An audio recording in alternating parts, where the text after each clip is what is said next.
Qardaş soruşur ki, təravih namazının 20 rükət qılınması mı daha üstündür, daha fəzilətlidir, yoxsa 11 rükət qılınması mı? Qardaşlarım, bu məsələ əlhamdülillah ki, geniş olan məsələlərdən biridir.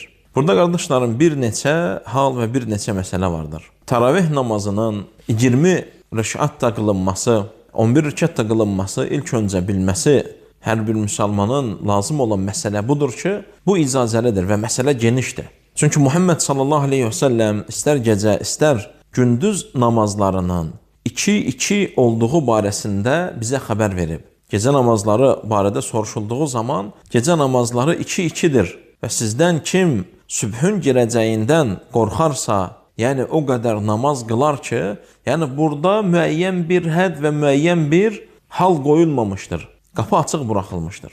Sizdən biri hətta o qədər qılar və qorxar ki, artıq fəcrin vaxtı girər, sübh daxil olar, o zaman bir rükətlə vitri tamamlasın.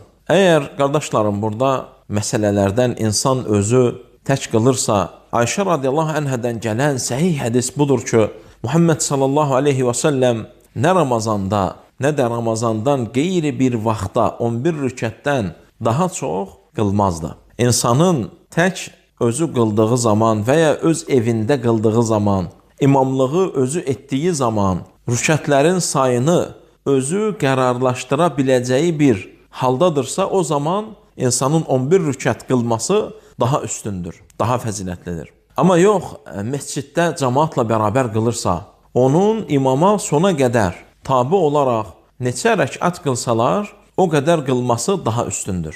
20 qılsalar 20 və ya ondan daha artıq və ya ondan daha az. Və Şeyx İbn Ütheymin rahimehullah deyir ki, və kim ki 11 qılar, kim ki 17 qılar, kim 23 qılar və yaxud da kim 39 qılar və kim hansı bir sayda və ədəddə namaz qılar, ona inkar olunmaz. Çünki bu məsələdə iş genişdir.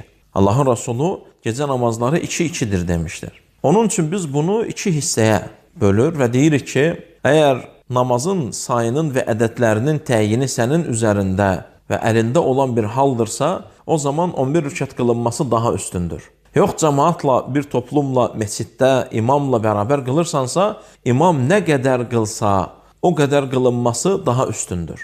Yəni, namazın ortasında 10 rükət qılıb da namazdan çıxmırsan. Çünki onların etdiyi bidət deyildir. Onun üçün bu məsələ geniş məsələlərdəndir. Ən üstün və ən fəzilətlisi 11 rükət qılınmasıdır. İkinci, cəmaatla qılırsa və toplumla qılırsa, onlar nə qədər qılırsa, ta imam salam verib ayrılana qədər onlarla bərabər qılınması daha üstündür. Allah daha gözəl bilir.